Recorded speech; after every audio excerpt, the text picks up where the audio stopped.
Dear Taz, I loved Season 3 of Star Trek Picard, but one thing did bother me, the decommissioning of the Enterprise F. Do you think that made any sense? Artex. Well, Artex, great question. So let's dive into Season 3 of Star Trek Picard, and of course the Enterprise F herself, and get you some answers.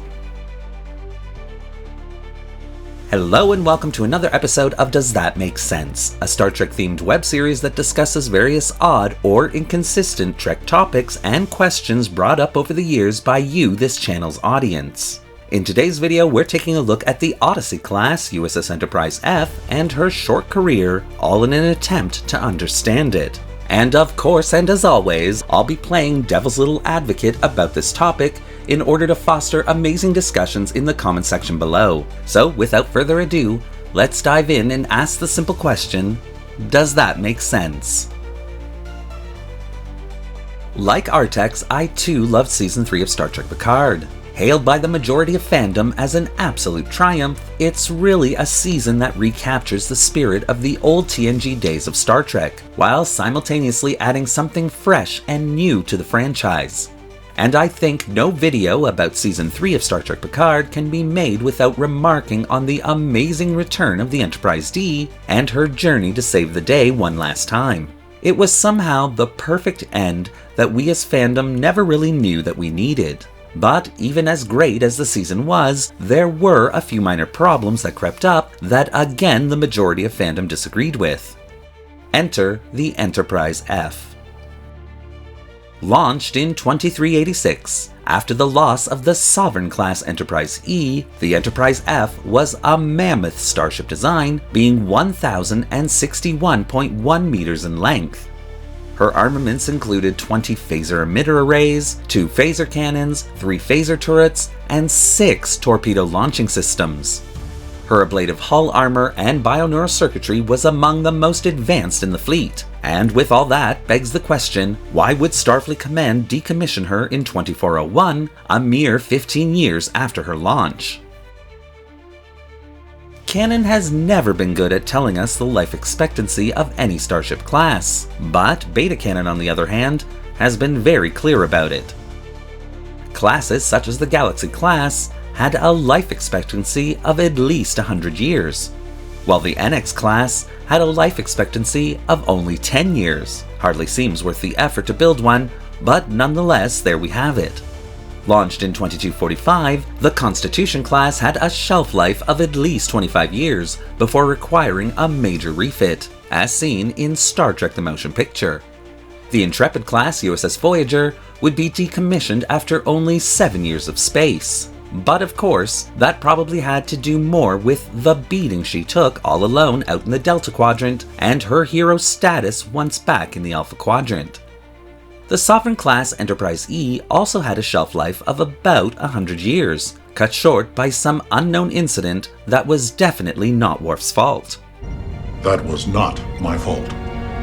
But by 2386, the Enterprise E had been in service for about 15 years.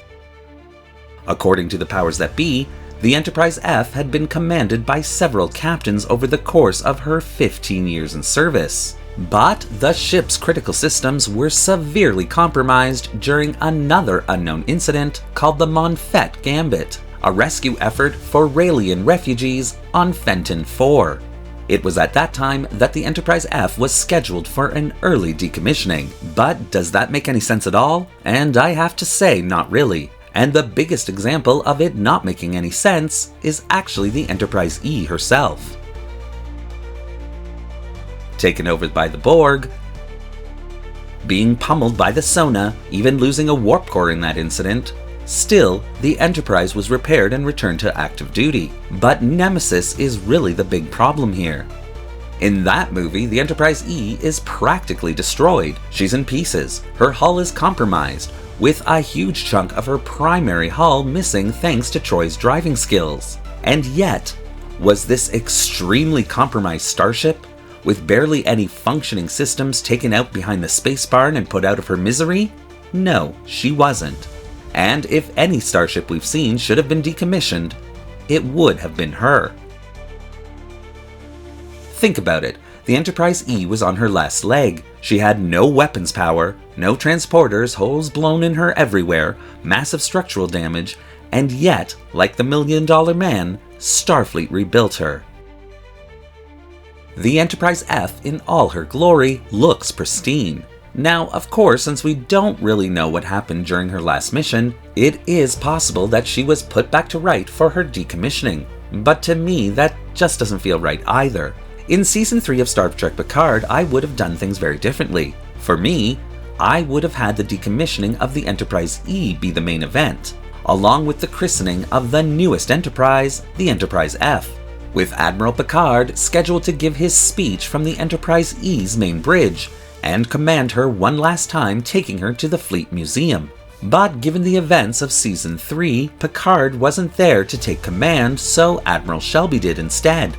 The Enterprise E, however, would not have been upgraded with the Fleet Formation Mode technology, and when Admiral Shelby was shot, the ship itself would be attacked and rendered inoperative close to Sol Station, and thereby being no use to anyone, not destroyed but disabled, and the Enterprise F, the flagship of the Federation, the newest, most advanced starship in the fleet, a symbol to all Trek fans everywhere, would be leading the charge against Earth. That would have been a very powerful statement, especially given that Picard and crew must take the out-of-date Enterprise D into battle against the Borg Queen to stop the new Enterprise and save the galaxy one last time. Most of everything else would play out as it did on screen, with the exception of the renaming of the Titan to the Enterprise G. Of course, this was another problem that fans took issue with. While sentimental and fuzzy, it really didn't make any sense either. Instead, given the hero status of the Titan A, I would have left her named as is, but then given command of the Enterprise F to Captain 7 and the crew of the Titan A, again sending a very powerful message to the audience, as 7, a former Borg drone who initially wasn't even allowed to join Starfleet, was now the captain of the flagship, signaling another new era in Trek adventures. But alas, I'm just a Trek fan with an opinion, and again, I love Season 3 of Star Trek Picard, so this isn't really a huge slight against it, merely just a small problem to be discussed on a very unimportant Star Trek YouTube channel. In the comments section below. So, what do you think?